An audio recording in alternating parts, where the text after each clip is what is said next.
We are going to start off today with some breaking news from Venezuela. We just got word that Venezuelan President Hugo Chavez has died. According to our RT Spanish sister station, he passed away at 4:25 p.m. Venezuela time. The 58-year-old socialist leader has been battling an unspecified cancer since 2011. Questions had been surrounding the state of the socialist leader's health since he underwent surgery in Cuba in December. After returning to Venezuela last month, Chavez had not been seen nor heard from. The government released photos of the president in mid-February and provided sparse medical updates, repeating that the president was fighting for his life.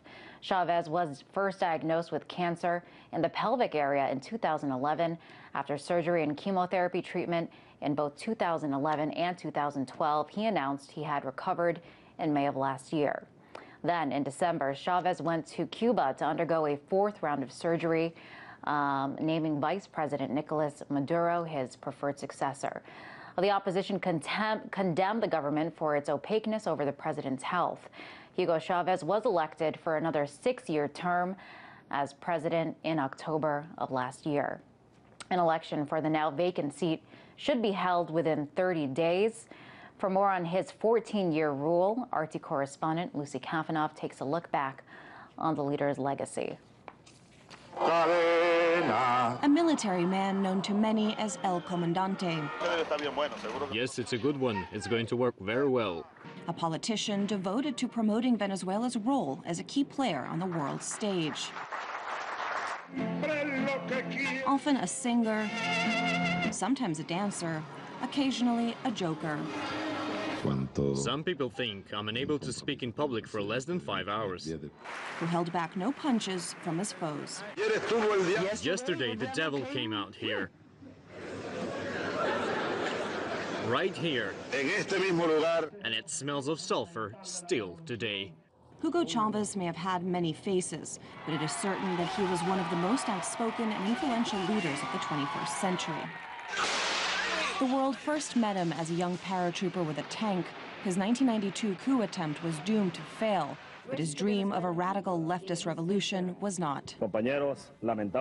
Despite a brief prison stint for his actions, Chavez went on to run for president of Venezuela in 1998, winning the vote and assuming office in 1999. Under him, Venezuela went from being a major U.S. ally governed by and for the ruling class to a test case for the Chavez experiment with 21st century socialism. That meant nationalizing key sectors of the oil-rich nation's economy and pouring billions into welfare and social programs to help the previously marginalized poor. Chavez helped slash poverty rates, drive down unemployment, and reduce income inequality, winning die-hard supporters among the impoverished.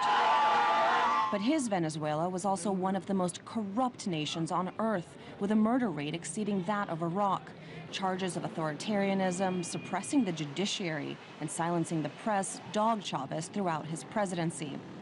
Opponents fought to remove Chavez from power, including a 2002 coup attempt and a 2004 recall referendum.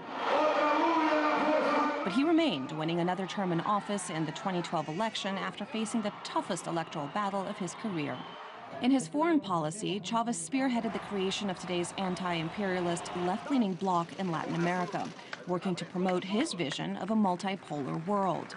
He allied with Russia to develop energy contracts, financial arrangements, as well as arms deals, and made sure that subsidized oil flowed freely to allies like Cuba, Belarus, Nicaragua, and Syria. But it wasn't all smooth sailing when it came to his dealings with the West. Chavez was known to donate free heating oil to poor Americans, but had little love for their government.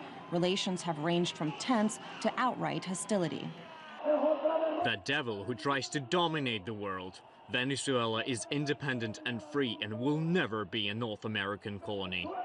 But in 2011, Chavez took up a new battle, the fight for his life against cancer. But just before the new year, and after 4 operations in Cuba, Chavez named his vice president as the preferred political heir. The final war waged by El Comandante. Venezuela's founding father, Simón Bolívar, was a hero in Latin America's push for independence. For Hugo Chavez, he was the inspiration for a populist revolution and a push to bring about a new world order of Revered by some, reviled by others, it is undeniable that Chavez and his Bolivarian revolution left a permanent mark on this country, this region, and the world.